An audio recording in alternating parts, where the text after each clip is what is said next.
The choice no one else would make. The sky above Villara burned orange and black. Smoke twisted through crumbling towers like serpents, and the ground trembled with distant explosions. Evan Miles pressed his back against a collapsed wall, breathing hard, his rifle clutched tight against his chest. His squad was gone. Scattered or dead, he didn't know which.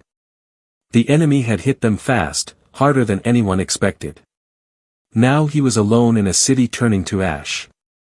He checked his ammunition. 4 clips left. Not enough. Never enough. Move, he whispered to himself. Just move. He rose, boots crunching over broken glass, and started toward the extraction zone 3 kilometers south. If he ran, if he stayed low, maybe he'd make it. Then he heard it. A sound. Faint. A voice. Evan froze. It came from behind a half-collapsed building, barely audible over the roar of distant fires. A groan. Labored breathing. Every instinct screamed at him to keep moving.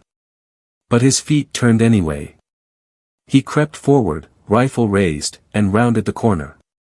There, slumped against debris, was an alien. A Zarathan.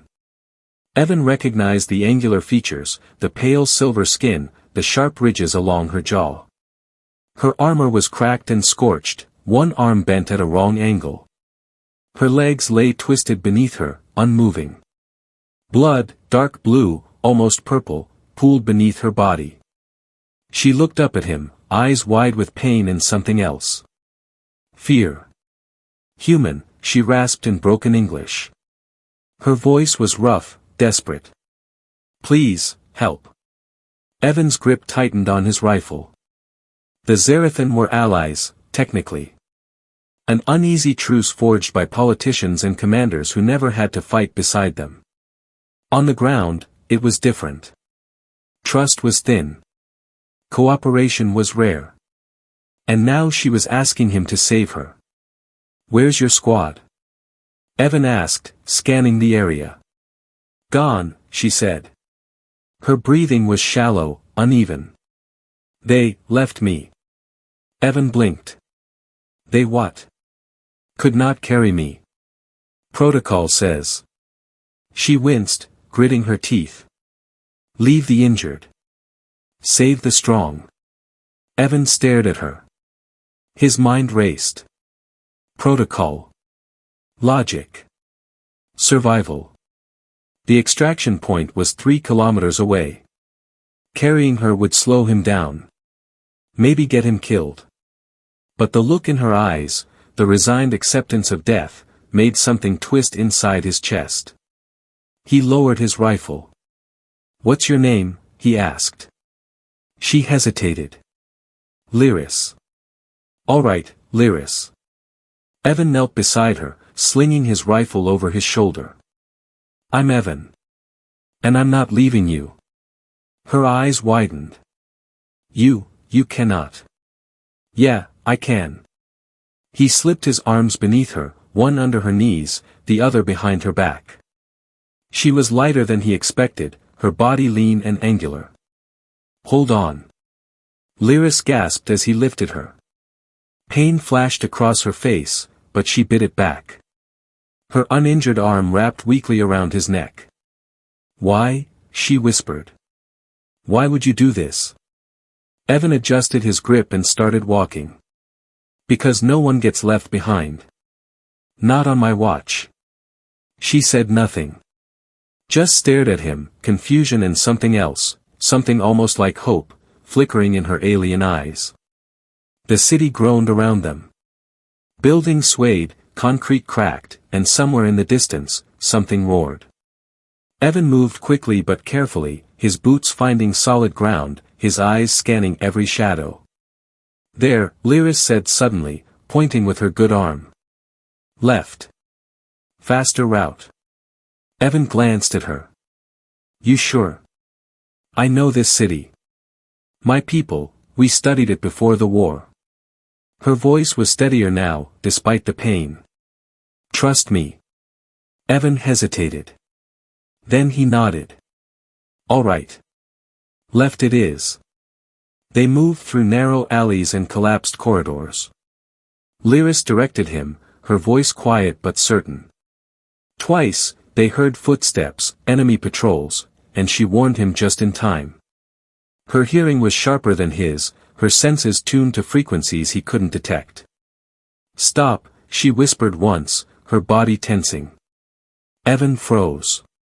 Ahead, a shadow moved. Something massive, insectoid, with too many legs and eyes that glowed green in the dark. A scourge hunter. Evan's heart hammered. Those things could tear through armor like paper. Back, Lyris breathed. Slowly. Evan obeyed, stepping carefully, controlling his breath.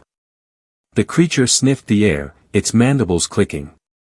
Then it turned and skittered away into the ruins. Evan exhaled. Thanks. We are even, Lyris said softly. They kept moving. Minutes stretched into an hour. Evan's arms burned, his legs ached, but he didn't stop. Lyris grew quieter, her head resting against his shoulder, her breathing uneven. Evan, she said finally. Why did your people come here? To Velara. To help, Evan said simply. Your alliance called for aid. So we came. But we treated you poorly. Called you weak. Inferior. Evan smiled grimly. Yeah. You did. Then why? Because it was the right thing to do. He glanced down at her. And because sometimes, the right thing is the hardest thing. Lyris stared at him. Something shifted in her expression, respect, maybe. Or understanding. I was wrong about humans, she whispered. Yeah. Evan's smile softened. Maybe you were. Ahead, through the smoke, Evan saw it, a cluster of intact buildings. Shelter. Safety, at least for now. Almost there, he said. Lyris nodded weakly. Thank you, Evan Miles. For not, walking away. Evan's jaw tightened. I won't walk away. Not now. Not ever. And as they stepped into the shadows of the ruined city, two unlikely souls bound by courage and choice, the real journey, and the real danger, was only just beginning. The bond forged in fire. Evan kicked open the door of an abandoned supply depot and carried Lyris inside. Dust swirled in the dim light filtering through cracked windows. The building had been stripped clean, no weapons, no food, just empty crates and broken equipment. But it had walls. A roof. It would do. He lowered Lyris carefully onto a torn tarp in the corner, then collapsed against the wall beside her, chest heaving. His arms trembled from exhaustion. His shirt was soaked with sweat and her blood. Rest, Lyris said quietly. You need it. Evan shook his head, pulling out his canteen. You first.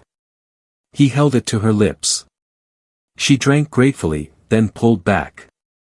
Enough. You need water too. I'll be fine. Evan. Her voice was firm despite her weakness. Do not sacrifice yourself for me. I am already a burden. Evan met her eyes. You're not a burden. You're keeping me alive out there with those warnings. My legs are broken. I cannot walk. I cannot fight. I am. You're a soldier, Evan interrupted. And you're my partner now. So stop talking like you're dead weight. Lyris stared at him, then looked away. Something flickered across her face, shame, maybe, or disbelief that anyone would see her as valuable. Evan checked his rifle, then peered through a crack in the wall. Outside, the city continued to burn. Shadows moved between buildings, enemy patrols searching for survivors. We can't stay long, he said. They'll sweep this area soon. The extraction point, Lyris said. How far? 2 kilometers. Maybe less. Evan frowned. But there's a problem. The main road is exposed. Open ground. They'll see us coming. Lyris closed her eyes, thinking. There is another way. Underground. The old transit tunnels beneath the city. My people used them before the invasion. Tunnels? Evan turned to her. You sure they're still intact? I cannot be certain. But it is our best chance. She hesitated. The entrance is 6 blocks west. We must move soon. Evan nodded. Then we move. They waited until nightfall. Evan fashioned a makeshift harness from torn fabric and wire, strapping Lyris to his back so his hands would be free. She protested at first, but when he insisted, she relented. If I am too heavy, she began. You're not, Evan said firmly. Now hold on. They slipped into the darkness, Evan moving low and fast through the ruins. Lyris clung to him, her sharp eyes scanning the shadows, her voice a constant whisper in his ear. Left. Patrol ahead. Wait. Something above us. Now. Move now. She was his eyes and ears. Without her, he would have walked into 3 ambushes. With her, they slipped through the enemy lines like ghosts. There, Lyris whispered, pointing to a collapsed storefront. Behind that wall. The tunnel entrance. Evan ducked inside and found it, a heavy metal hatch half buried under rubble. He set Lyris down gently, then heaved the debris aside. The hatch groaned open, revealing a ladder descending into pitch-black darkness. Can you hold on? Evan asked. Lyris gripped his shoulders. I will not let go. He believed her. They descended into the tunnel. The air was cold and damp, thick with the smell of rust and decay. Evan switched on his helmet light. The beam cut through the darkness, revealing a narrow passage stretching into the distance. This way, Lyris said, guiding him. They moved through the tunnels for what felt like hours. Water dripped from the ceiling. Strange sounds echoed in the dark, scratches, hisses, things Evan didn't want to think about. Evan, Lyris said suddenly. May I ask you something? Sure. Why do humans do this? Risk everything for strangers. For aliens. Evan was quiet for a moment. We're not perfect. We fight. We argue. We make mistakes. He paused. But we also believe that everyone deserves a chance. That life matters. Even when it's hard. Even when it costs us. That is, rare, Lyris said softly. Most species do not think this way. Maybe. But it's who we are. Evan smiled grimly. For better or worse. Lyris tightened her grip on his shoulders. I think, it is for better. They rounded a corner and stopped. Ahead, the tunnel opened into a massive chamber. And in the center, bathed in faint blue light, was something neither of them expected. A pod. Not a storage pod. Not a transport pod. A healing pod. Evan approached slowly, eyes wide. The pod was intact, its surface smooth and glowing with alien symbols. Zarathan symbols. This is. Lyris breathed. I have only heard of these. Emergency medical units. They can repair catastrophic injuries in hours. Evan lowered her carefully to the ground beside the pod. Can you use it? Yes. But. She hesitated, her expression troubled. There is a cost. What cost? The pod requires synchronization. 2 beings. One to heal, one to anchor. It creates a neural bond. Temporary, but deep. She looked up at him. If you agree to this, you will feel my pain. My memories. My thoughts. And I will feel yours. Evan stared at her. For how long? Hours. Maybe days. Until the bond fades. He knelt beside her. Will it heal you? Yes. Will it hurt you? No. But it will hurt you. Evan didn't hesitate. Do it. Evan. Lyris. He met her eyes. I carried you this far. I'm not stopping now. Tears, blue, shimmering, welled in her eyes. You would do this? Share your mind with an alien? You're not just an alien anymore, Evan said quietly. You're my friend. Lyris closed her eyes, and when she opened them again, they burned with gratitude and something deeper. Trust. Then we do this together. They activated the pod. It opened with a hiss, and Lyris lay back inside. Evan placed his hand on the neural interface. The pod sealed shut, and the world exploded into light. Pain flooded through him, her pain, her fear, her memories of abandonment and betrayal. But also her courage. Her determination. Her hope. And she felt him too. His exhaustion. His doubt. His unshakable belief that no one should die alone. In that moment, they were no longer human and alien. They were simply two souls, bound by choice and fire, refusing to let the darkness win. The stand that shook the stars. Evan woke to silence. His head pounded. His body felt heavy, drained. He was lying on the cold tunnel floor, the healing pod glowing softly beside him. For a moment, he couldn't remember where he was. Then it all came rushing back. The bond. The memories. Her pain, and his. Evan. He turned. Lyris stood above him. Stood. Her legs were whole. Her armor had sealed itself where the pod had repaired the damage.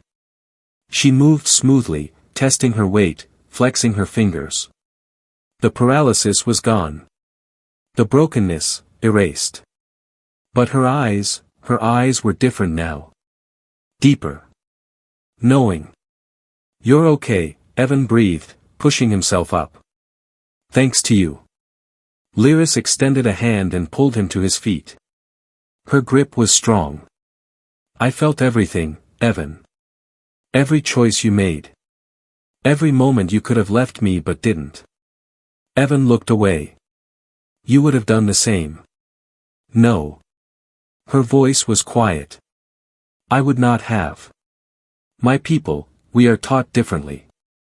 Survival above compassion. Strength above mercy. She stepped closer. But you showed me another way. A human way. Before Evan could respond, a sound echoed through the tunnels. Footsteps. Many footsteps. Lyris' expression hardened. They found us. Evan grabbed his rifle. How many? She tilted her head, listening with those enhanced senses. 20. Maybe more. Scourge infantry and 2 hunters. Evan's stomach dropped. We can't fight that many. No. Lyris picked up a broken pipe from the ground, testing its weight. But we can run. The extraction point is close. 1 kilometer through these tunnels, then up to the surface. Can we make it? If we move now. She glanced at him. And if we fight together? Evan nodded. Together. They ran. The tunnels twisted and turned, water splashing under their boots.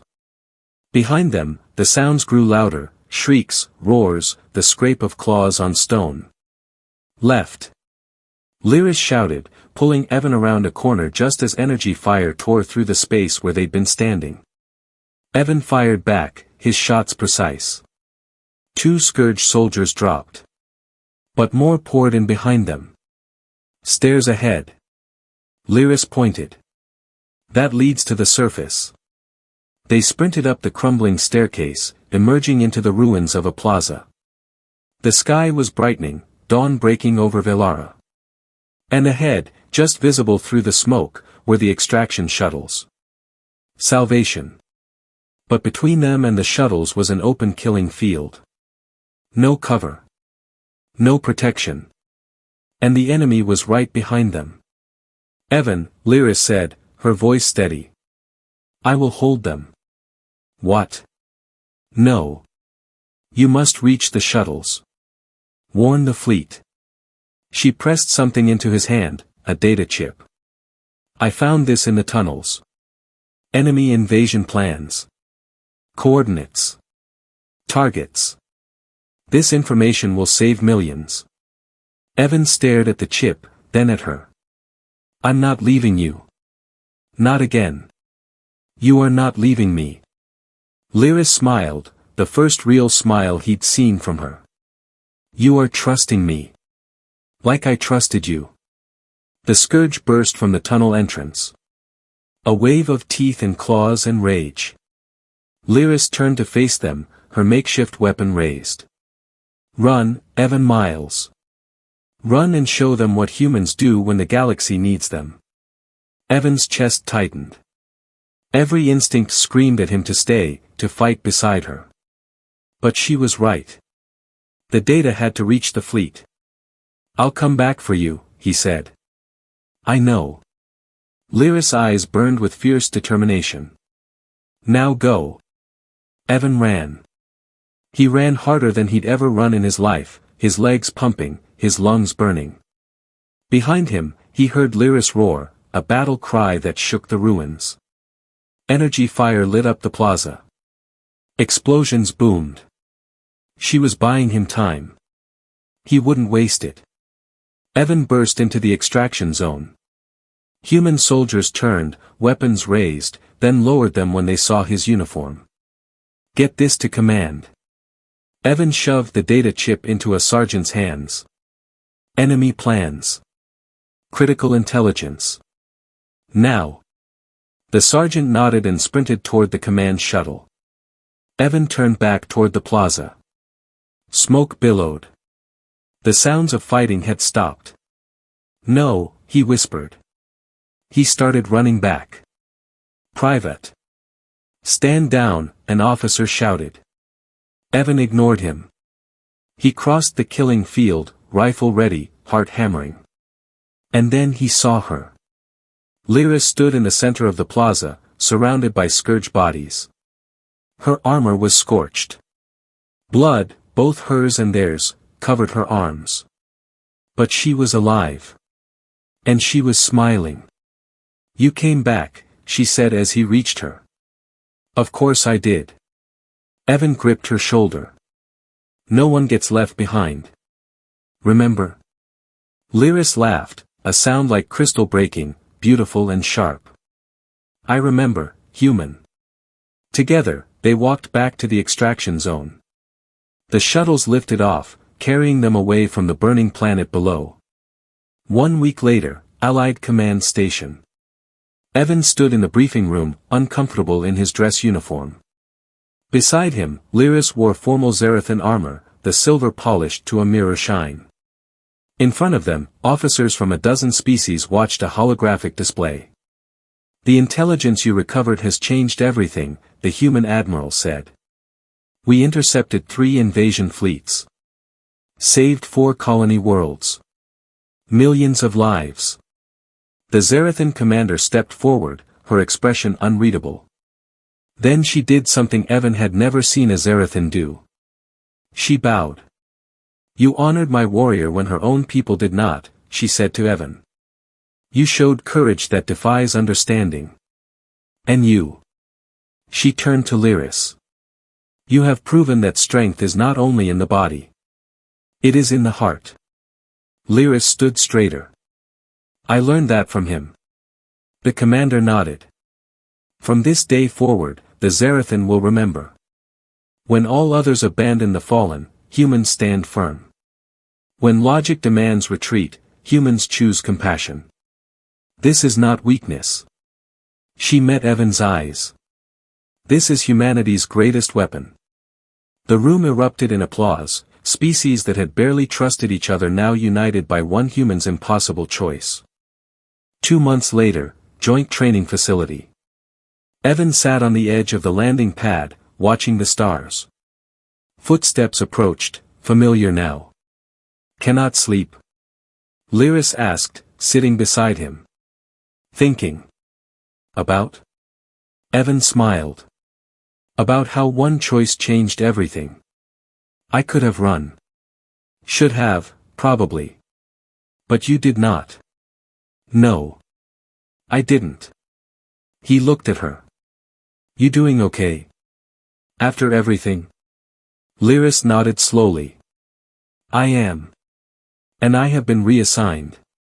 Training new joint units, human and Zarathan. Teaching them to work together. To trust. That's good. You will be there too. She grinned, an expression she'd learned from him. I requested you specifically. Evan laughed. Of course you did. They sat in comfortable silence, watching the galaxy spin above them. Evan, Lyris said finally. Thank you. For carrying me when I could not walk. For believing in me when no one else did. For showing me that some things are worth more than survival. Like what? She placed her hand over his. Like friendship. Like honor. Like proving that even in the darkest moment, when everyone else walks away. She smiled. One person's courage can light up the stars. Evan squeezed her hand. And somewhere across the galaxy, in 100 languages, on 1,000 worlds, soldiers told the story of the human who refused to abandon a fallen warrior, and how that one choice became a legend that would echo through the ages. Because that's what humans do. When everyone else walks away, humans step forward. Not because it's easy. Not because it's logical. But because it's right. And sometimes, one act of impossible courage is all it takes to change the universe forever.